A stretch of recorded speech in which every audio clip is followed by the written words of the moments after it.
somehow or another, we actually managed to start exactly on time. I don't know how it happened. However, if you're looking for or expecting news about who was elected the whatsis of the whositz, well, you're going to be disappointed. Instead, there's an event scheduled for 1 p.m. Eastern Standard Time on the 10th of November, and it will likely be the first Apple Silicon Macs. Also, tonight, Apple Music TV, Black Friday shopping, and the iPhone 12 beats the very best from Samsung. All of that and so much more on the Mac to the Future Livecast. Go.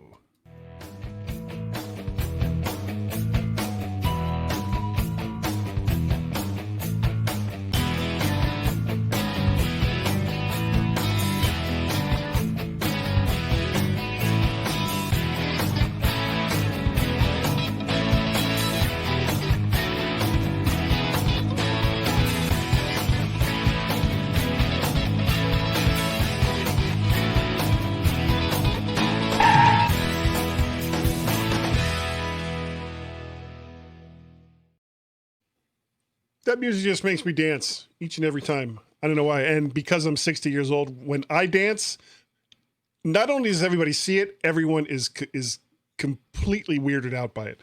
And that's a good thing. It is more than a little frightening. Yes, it is. I am your humble host, Guy Serle, and I am joined this week. Come on. Don't do this. There we go. Get rid of that. And we go over here and we say, hello there, Mr. David Ginsburg. And you have your very own ticker, and it doesn't say Warren Sklar. No, it doesn't. Yeah, unfortunately, Warren could not join us this evening. No, he couldn't.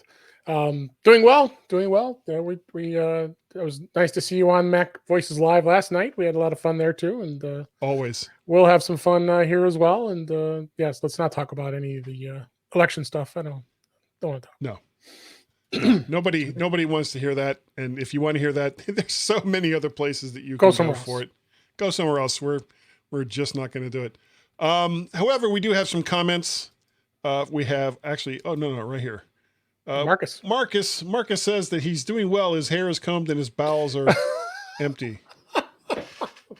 Thanks. Way too much information. I need that. Yeah. And he was talking about how many people we had watching. There we be. Frank has gone over to, StreamYard.com/Facebook, which is where you have to go in order to get your name to appear when you make a comment. And he thinks that Tim Cook should be interim president. He would have my vote. He would definitely have my vote. And Warren is here in spirit. And Frank says, I'm guessing this goes back to bowels empty, Mr. Benjamin. Yes. Too much information. Too much information. Yes, indeed. All right. Well, we're going to jump right into it tonight. We have some quick takes here. I was talking to Dave about this before we got started. When we were doing the Mac Voices livecast last night, which you can see on Tuesday nights at 8 to 9 p.m. on the Facebooks over at Mac Voices. Yep. Facebook.com/Mac Voices. They were talking about AirPod Pros that were discounted at Woot. And Sucker! I went ahead and I bought some while we were right there on the show, which of course means that they will be updated at half the price during the upcoming November 10th event, just because it's 2020. That's how that works. Getting to our first quick take. Have you looked at the Apple Music TV yet there, yes. Mr. Did you find it easy to get to? No, I mean, you got the live thing, and you all of a sudden it starts playing live stuff. But then the other night I was playing around with on Apple TV and got on the music in there.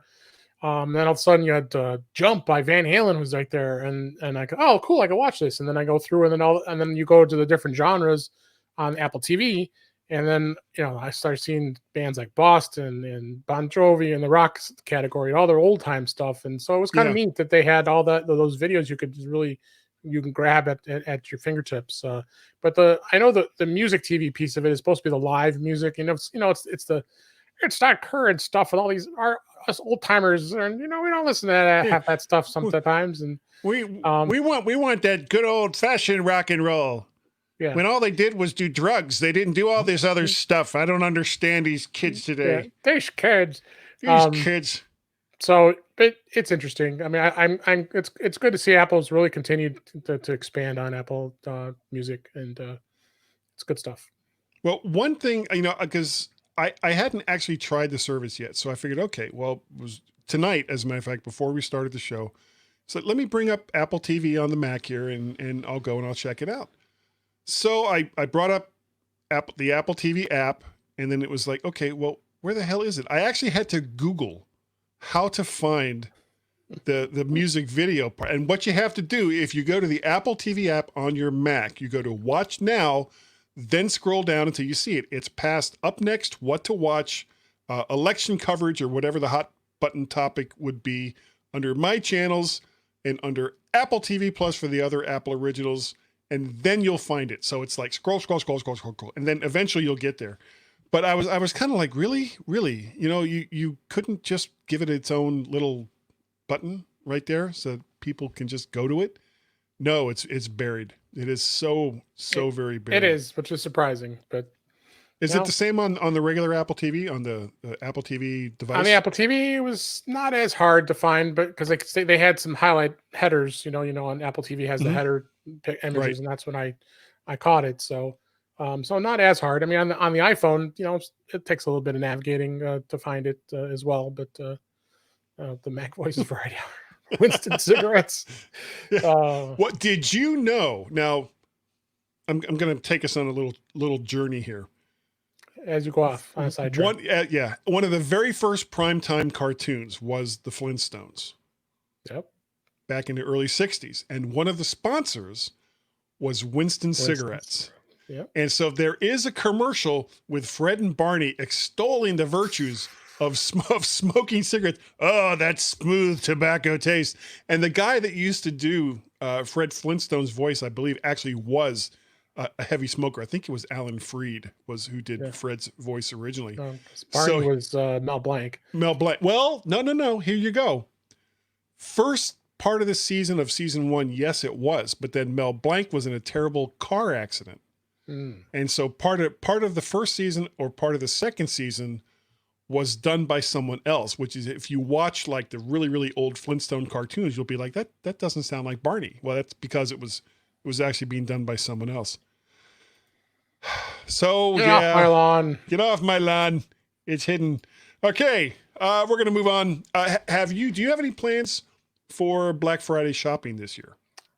My Black Friday shopping is going to start this coming Friday with my pre-order of my iPhone 12 Pro Max, and probably going to buy some HomePod minis as well. So that's my Black Friday. So as far as that, other than that, I guess I always take a peek to see what the what's going to be out there. I know the hoi polloi.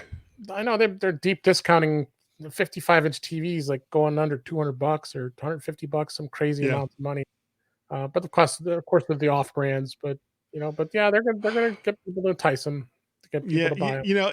Insignia, Westinghouse. I mean, some of these brands. And in the day, those were like huge. Those were like big name brands. But now, if you want Vizio or Sony or even Samsung, TCL is a big name now. That's a Chinese company, and I saw them at CES. What, they make TVs in China?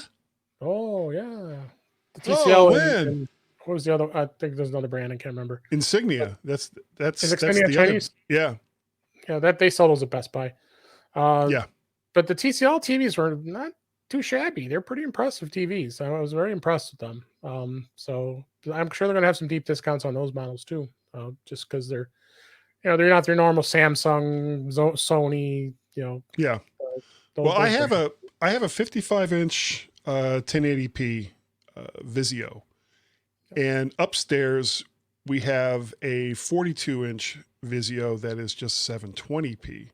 However, if you have a relatively small screen, like under 50 inches, chances are you're really not going to notice the difference between 1080p and 4K. There's just not enough screen real estate to make it really pop. I've got a curved 65-inch 1080p Samsung, and it's awesome. I love it. And Yeah. I don't know service. And then in my bedroom, I got a 55-inch Samsung that I had prior to that is also 1080p, which is perfectly fine. So I don't see to me it's potato. So I'm looking to Warren's got a rock. I got a rock. All right, Charlie Brown. I would love to get a slightly larger TV set for upstairs, for the bedroom upstairs, but we don't. 65 is a good sweet spot for me. Well, we have a 42. It's only a 42 inch. But we're like within 5 feet of it. So do we really need a huge screen if we're that close? True, but they're coming far and few between. I mean, they got the 32s, the smaller ones for like a small setting. I got the TV next to me here is a 32.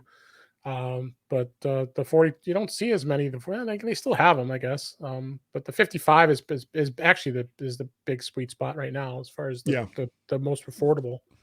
You could get 55s for like $200-$300. I mean, who'd have thought? I think the one I got in my bedroom, I know I probably paid over $1,500 for it. So when it was new, so.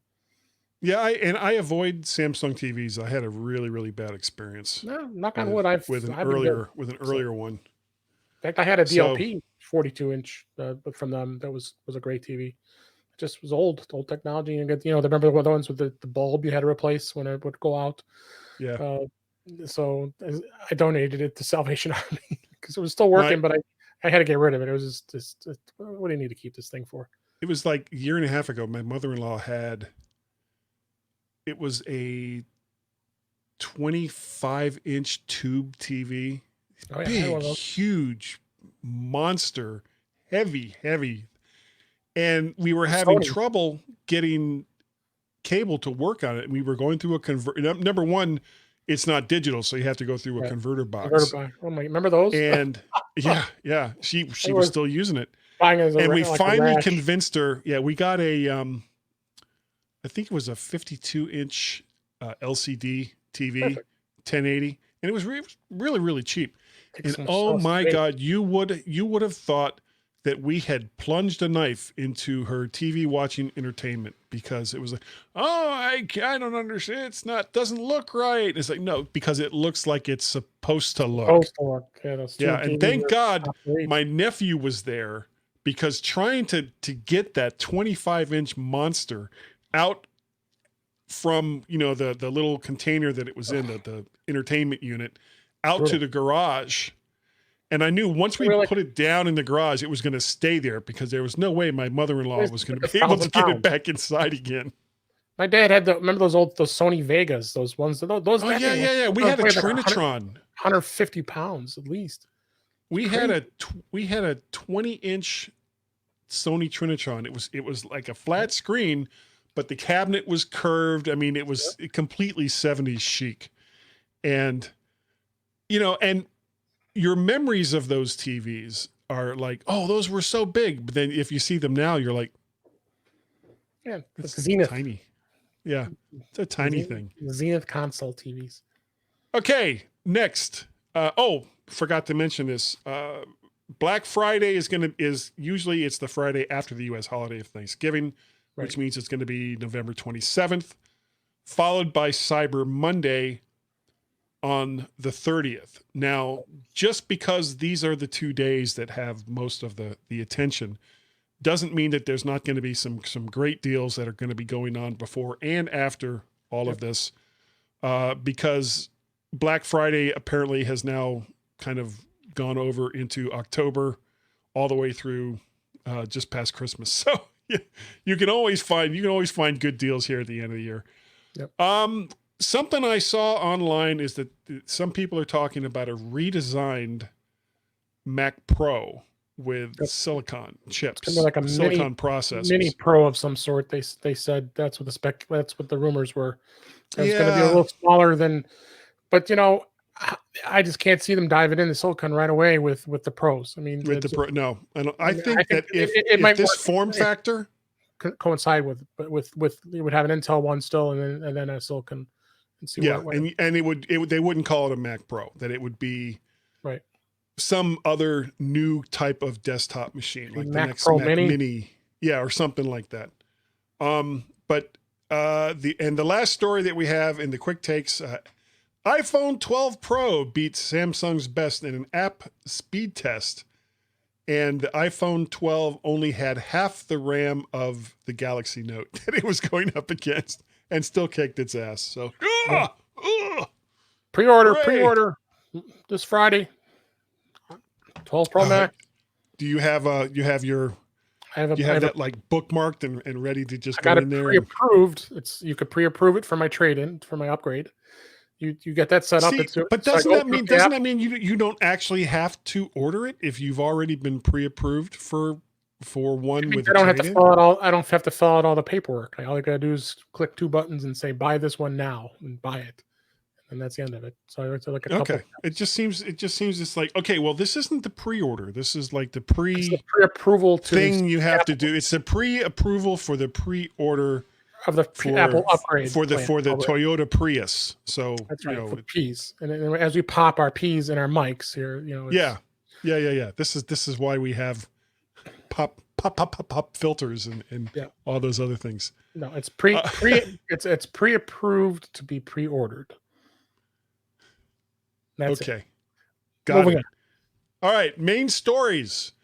The Apple bundle. I'm glad that you included this, Dave. Apple's new service bundle, Apple One, has begun rolling out to Apple users, bringing together different combinations of subscriptions, including Apple Music, Apple TV Plus, Apple Arcade, Apple News Plus, storage service, iCloud, and the newly revealed Apple Fitness Plus under one price.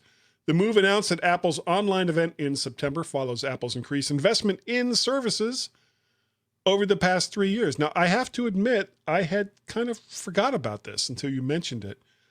So I went ahead and I went into my phone and hit my name under system preferences, and it was just like a boom, boom, boom, real easy to sign up for it.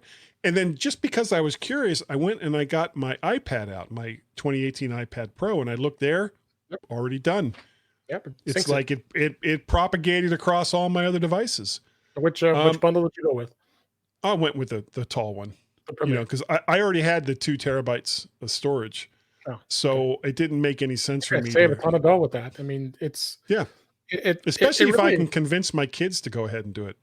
Now you can add them. It doesn't cost you anything because I think 6 other people can do it, including Apple TV Plus. And remember, you don't have to have an Apple TV device to use the Apple TV Plus service. So if you have a smart TV that has the ability to add applications like Apple TV Plus, PlayStation, then you can just Xbox, go ahead. Yeah, that's coming up. I think, in the next update. Yep. So it was interesting to see Apple just all of a sudden just mentioned it during the earnings call. Oh yeah, by the way, the bundle's coming out on Friday. Yeah. Oh, it's okay. Like, here you go. Boom. And interesting. They're interesting bundles. It goes from the $15 a month for the individual plan all the way up to the $29.95 a month premier plan, which what I went ahead and did as well. Yeah. Now, some people are questioning, the justification and the cost.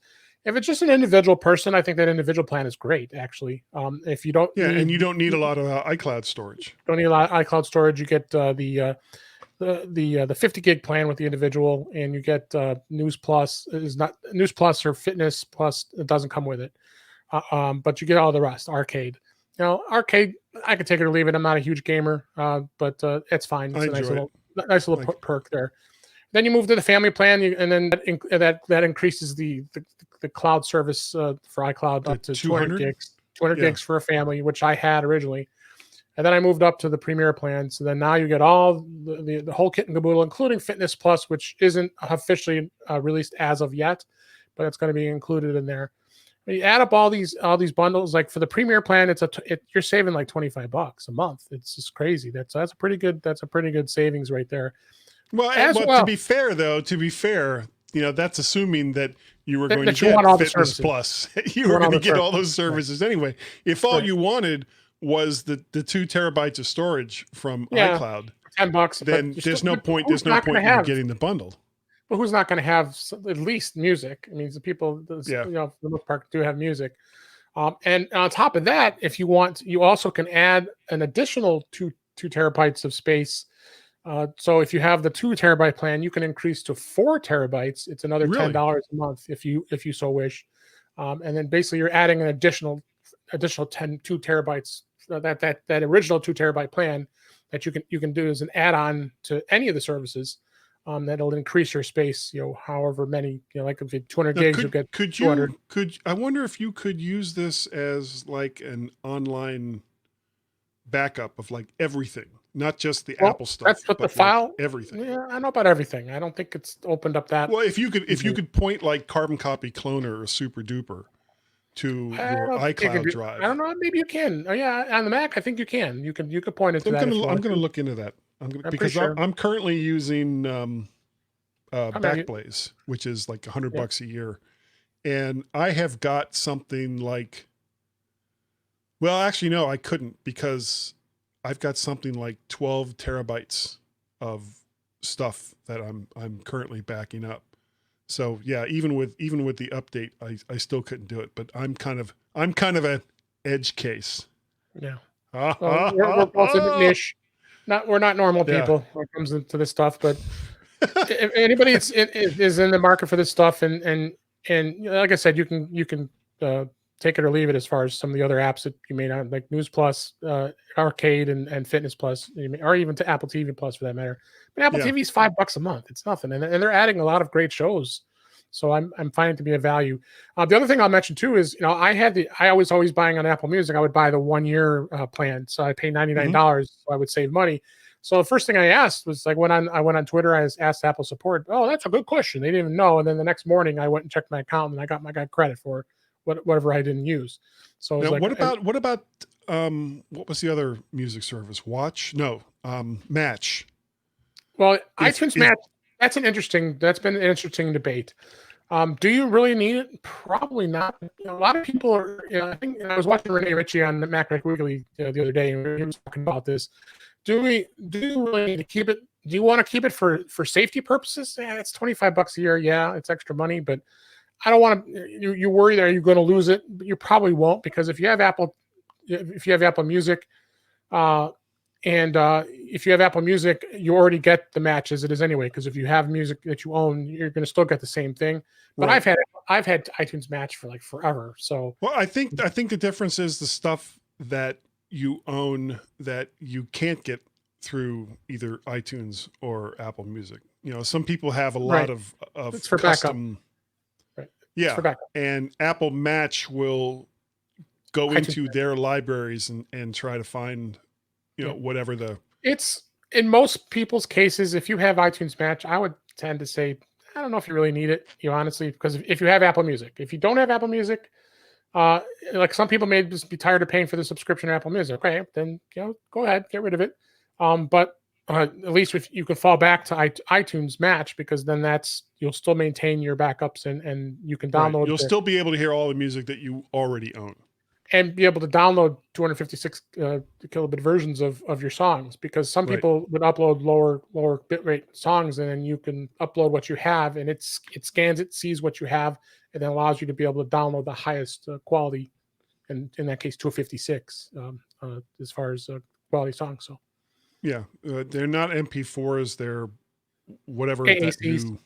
Whatever and there's like, it's like HEIC or HEIV or something that's photos. No, it would be AAC. Okay.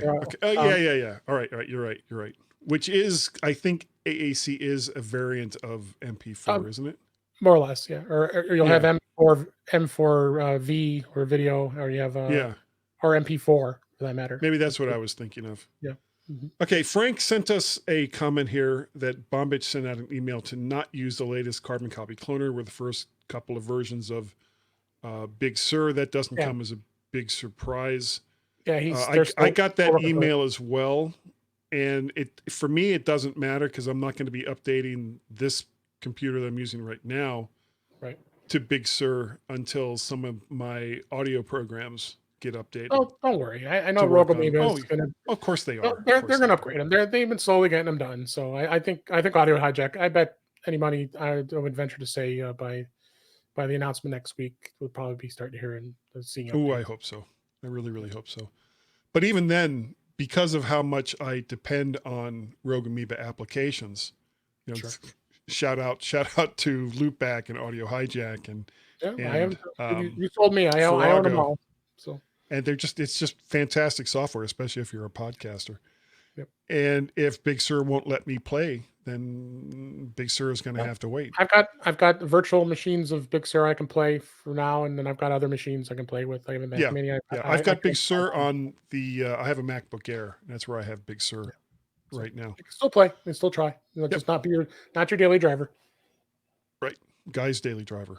iTunes Match allows me to play any music I own, and I will not pay for Apple Music. That's fair enough. Right. And that's what Marcus. That's exactly what I said. Yep. Yeah. Frank is an AIFF. I almost thought that said sniff for a second. It's like, what? What? Because he wants the highest quality. Yeah. And iTunes did hose up some people's collections. Yeah, that was a while ago. Rogue Amoeba only take a couple of weeks at most. I hope so. Yeah. I really, really hope so. Not worry about it. Yeah. And we're going to move on from that to the One More Thing event, which is coming up next Tuesday. How ironic. It's on my birthday.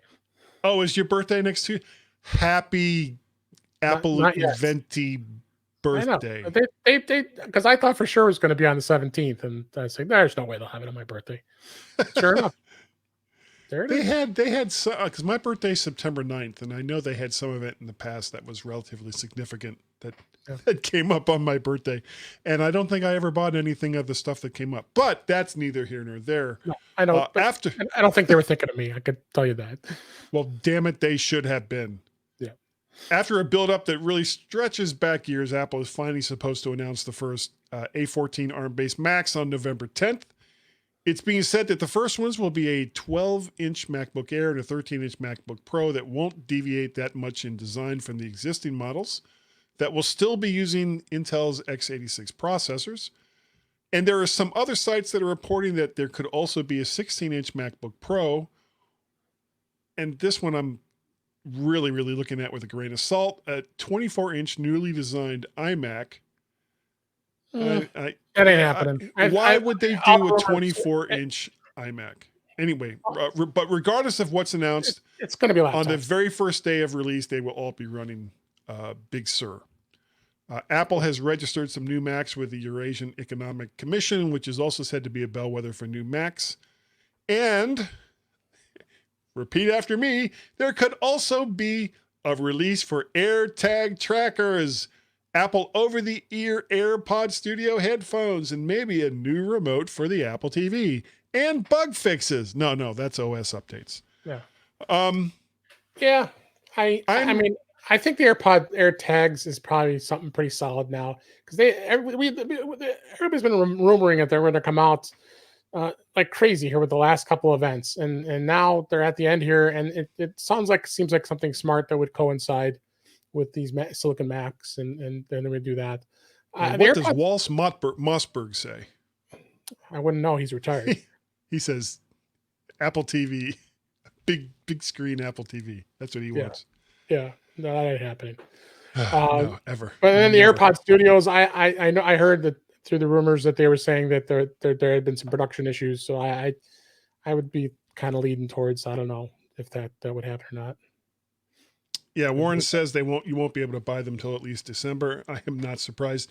And of course, he's getting one of each. Yeah, that I'm not surprised about. He already has that. Doesn't surprise me. All his Macs up for sale and his iPads. So if you need a 2020, what's he got? A 2020 MacBook Air, and he's got the Mac. He's got a 16-inch MacBook Pro. What else? I think those are the two he's got. And then keep your microphone, Warren. Keep your microphone. Don't spend the money on the microphone, right? I know that. No. I don't know about these AirTag trackers. I don't know if this follows along with what was it last year? They were talking about some other type of tags that was going to be in retail for stores to track inventory, and there was going to be these little things throughout the store so that you could keep track of where they were going, and it's like, okay, and it just never really happened. And I think Apple actually talked about it, but never really did anything with it. The AirTag trackers to me seems like this year's iPod socks. I just don't see a huge market for it. Yeah. But that's, it's not like I haven't been wrong before. So yeah. So I could very well be wrong about this, but I just don't see a need. I think it's been delayed this long. So I got a pretty solid thinking. Well, we'll see. I would be interested in seeing the over-the-ear AirPod Studio. And I think it's going to be delayed. I think they're going to wait till next year. And really, because that's just using Bluetooth. So all they need is some good cans. Production issues. I mean, what they're running through. That was some of the rumors I read. So. Oh, I don't know. Bluetooth beacons. Yes. Hold on. Oh, come on. Where's my cursor? Damn you. Where's my cursor? Here it is. Got to scoot it back over to here. Marcus Benjamin, Apple stores use Bluetooth beacons, so do many other stores without your knowledge. Knowledge. Knowledge. So did they actually release that? I wasn't aware that that was something that they were actually doing. Or is it just in Apple stores? Don't know. I wasn't aware of that. Okay. But I would like to see AirPod Studio headphones. I wouldn't necessarily. And there's going to be new AirPods Pro. I mean, even though you just bought yours, but yeah. Well, these are Sony MDR 7506s. Yeah, Sony makes good headphones. And these are my like studio quality. This is what I use to edit the podcast. And then to that Mac Mini I just bought, I've got some AKG, what are these, K52s? Yeah, AKG K52s, which are relatively inexpensive. Yeah, I did have one set of cans that I had that I really, really liked. But I couldn't justify the cost. Was Sennheiser HD 280s. They were just glorious headphones. Big money. Yeah. Sennheiser makes some really good ones too.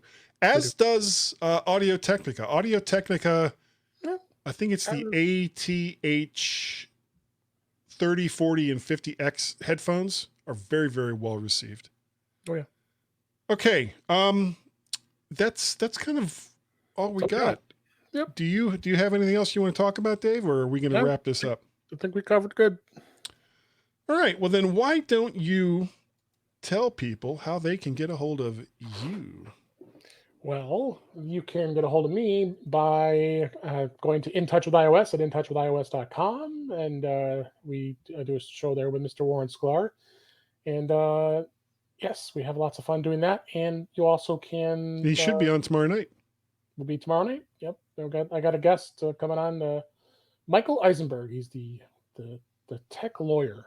I think that's his let me see what it was. He's the tech savvy lawyer. That's his name. That's his thing. He's an actual attorney, and he was at my Apple user group last week. So I asked him to come on the show to give nice.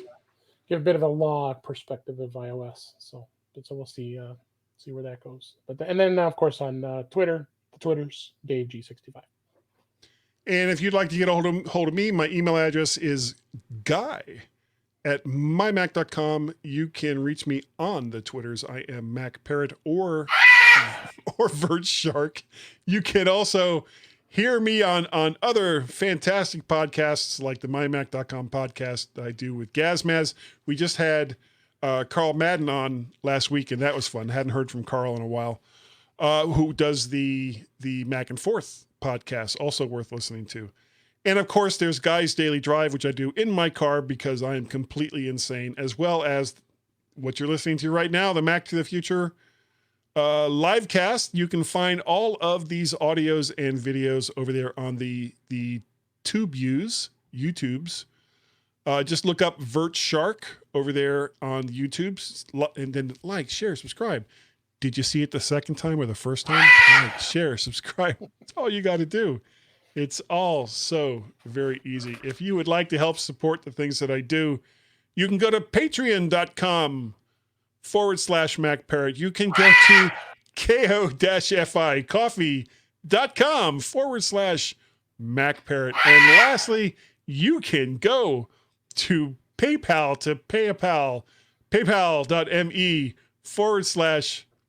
wait for it, MacParrot.